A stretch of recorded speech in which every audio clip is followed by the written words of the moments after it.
lorsque le chef de l'État, le président de la transition m'appelle, je ne vois pas pourquoi je dirais non. Pour faire plaisir à tel ou tel extrémiste, non. Je ne fais pas plaisir aux gens.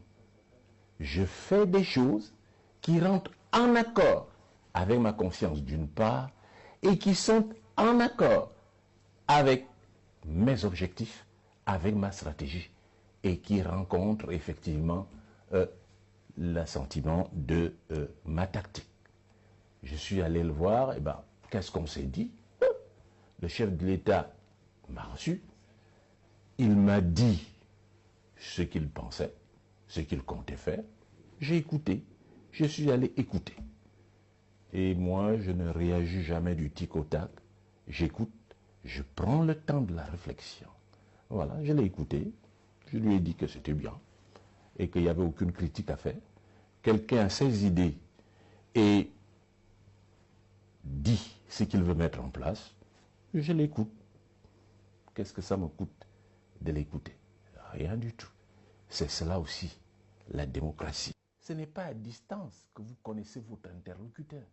Ce n'est pas à distance que vous pouvez connaître ce qu'il pense. Il faut discuter pour savoir ce qu'il pense et que lui, il sache ce que vous pensez. Là, c'est un combat d'idées. Quelles sont vos idées et quelles sont les siennes? Moi, j'ai dit que je suis ouvert à la discussion.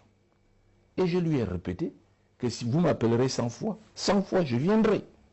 Mais non, ceux qui ne comprennent pas la politique, ça c'est leur problème. Je ne fais pas dans la compromission. Je peux faire des concessions, des compromis, mais je ne fais jamais dans la compromission. J'ai pris un engagement vis-à-vis du peuple gabonais et j'entends le respecter, parce que je suis un homme de parole. Néanmoins, le président élu sait sans doute, et mieux que quiconque, faire des concessions. Il l'a suffisamment prouvé par le passé. Premièrement, il a accepté d'accompagner 3 ans durant Omar Bongo Ondimba en entrant dans son gouvernement. Deuxièmement, il a accepté d'aller rencontrer le président de la transition à la présidence. Troisièmement, il a même accompagné OIM. Quatrièmement, il a répondu dernièrement à son appel et a accepté son invitation pour l'écouter sur ce qu'il compte faire pour 2025. C'est cela aussi la démocratie. Cependant, il ne faut nullement entretenir une confusion entre la flexibilité tactique et la rigidité stratégique. Pas plus entre compromis et compromission. Enfin, moi, il y a un marché. Le marché de la compétence. Il y a l'offre de compétences. Il y a la demande de compétences. Ma compétence avérée, elle est là. Je ne fais qu'ouvrir. Mais qui demande la compétence? Allez poser la question à CTRI. Est-ce qu'ils veulent de la compétence? Je l'ai dit un peu dans mon discours. Ils veulent que je sois dans les rangs, derrière. C'est cela, mettre en évidence la compétence. Un président élu va porter les sacs d'un putschiste. Je vous pose la question. Dans quel état est-on? En revanche, je n'ai jamais refusé d'apporter ma contribution. Mais une contribution s'apporte dans un cadre précis que j'ai décliné de manière très très claire.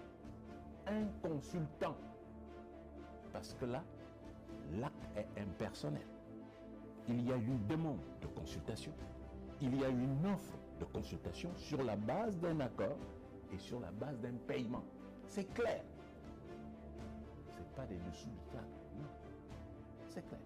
On veut de ma compétence, qu'on la demande, acte 1, 2, qu'on la paye en acte 2. Le reste, c'est nul et le nul est fait. C'est tout à fait clair. Il y a une direction du pays. Si le pays n'avance pas, c'est cette direction-là qui est responsable. La question qui devrait être posée, comment se fait-il qu'il y ait une direction qui n'exploite pas toutes les compétences? À charge pour eux de trouver le cadre dans lequel on les exploite. Pas pour en faire des porteurs de sac. Indépendamment de l'aspect politique, indépendamment du fait que je suis le président élu de cette République, je n'ai jamais été un porteur de sac. jamais porté les sacs de Mabongo. Sa demande a été précise et claire. Est-ce que vous pouvez aider le pays, le gouvernement, pour un domaine qui relève de votre compétence? On a discuté et j'ai posé mes conditions. Elles ont été satisfaites et il les a respectées. J'en garde ce point de vue un bon souvenir. Alors, quelle est la demande qui m'a été faite, par qui et comment? Ce serait m'insulter que de m'amener à porter les sacs. Je ne suis pas d'accord avec ça. Je ne mérite pas l'insulte au regard de ce que je représente. Voilà la réponse claire à votre question. Le chef de l'État m'a reçu. Il m'a dit ce qu'il pensait, ce qu'il comptait faire. J'ai écouté. Je suis allé écouter. Et moi, je ne réagis jamais du tic au tac.